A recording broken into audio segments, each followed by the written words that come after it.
disciples arrivent sur l'autre rive du lac, dans le pays des Géraséniens. Comme Jésus descendait de la barque, aussitôt un homme possédé d'un esprit mauvais sortit du cimetière à sa rencontre. Il habitait dans les tombeaux et personne ne pouvait plus l'attacher, même avec une chaîne. En effet, on l'avait souvent attaché avec des fers aux pieds et des chaînes, mais il avait rompu les chaînes, brisé les fers et personne ne pouvait le maîtriser.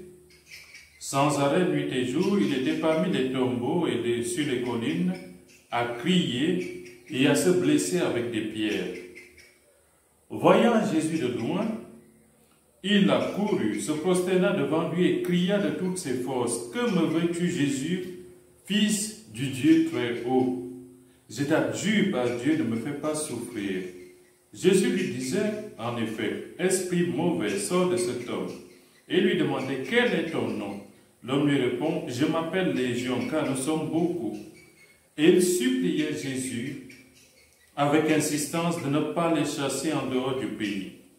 Or, il y avait là, du côté de la colline, un grand troupeau de porcs qui cherchait sa nourriture.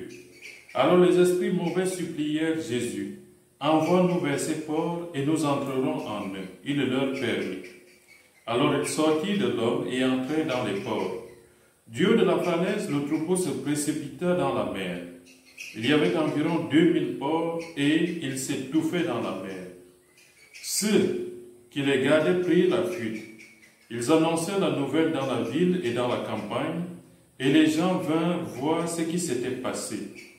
Arrivés auprès de Jésus, ils voient le possédé assis, habillé et devenu raisonnable, lui qui avait eu la légion des démons, et il fut saisi de crainte.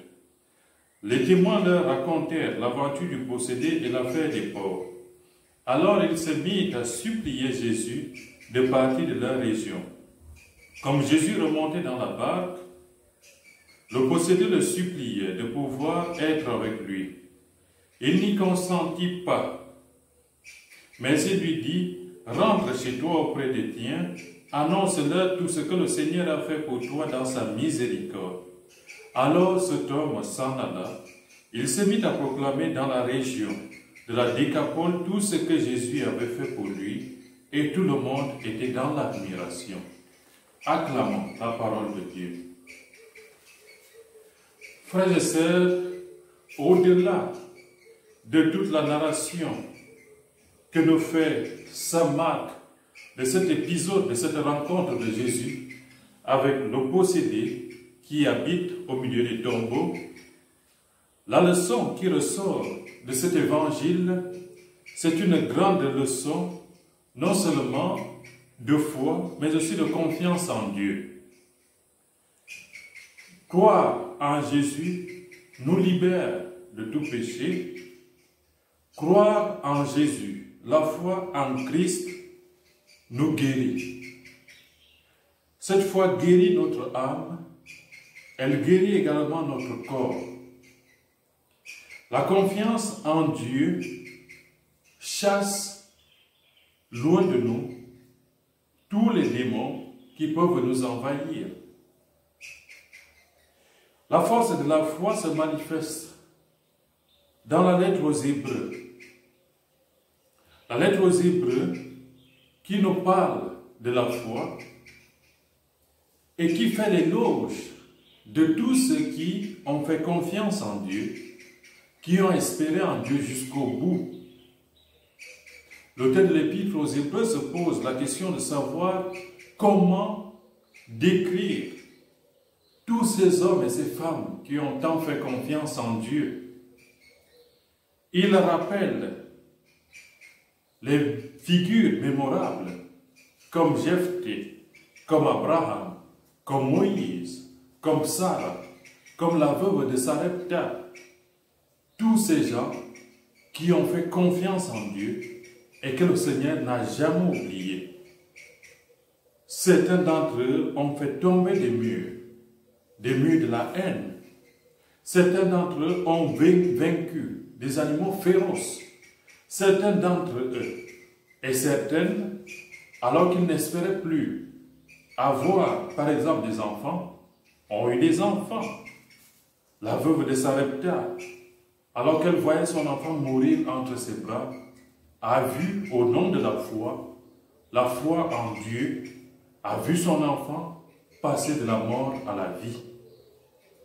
Certains autres plus proches de nous, les martyrs, ont refusé une libération corrompue par leur foi au Seigneur pour accepter une mort qui était certes injuste, mais une mort qui leur ouvrait grandement les portes du royaume. Le témoignage des martyrs, même de notre temps, nous montre quelle est la force de la foi et comment lorsqu'on fait confiance en Dieu, Dieu ne nous abandonne pas. Dieu, il ne nous laisse jamais seuls. Et l'auteur de l'Épître aux Hébreux finissant en disant, si ces gens ont été incompréhensibles, c'est bien parce que le monde a été indigne de toutes ces personnes-là. Et dans cet évangile, justement, cet homme va reconnaître dans le Messie son Sauveur. Il est certes tourmenté par cette légion de démons, mais lorsqu'il voit le Seigneur débarquer, il accourt pour se mettre, pour se prosterner devant le Seigneur. Il y a certes des paroles qui sortent, mais c'est le Seigneur que cet homme attendait. C'est sa libération qui dépendait de l'arrivée de notre Seigneur Jésus, de l'autre côté du Rif. Et le Seigneur va les libérer de ces démons. Le Seigneur va le sauver parce que cet homme va accepter de faire confiance au Seigneur. Et lorsque bien même il va vouloir suivre le Seigneur va lui répondre, eh bien non. Non, pourquoi? Parce que tu dois rendre témoignage.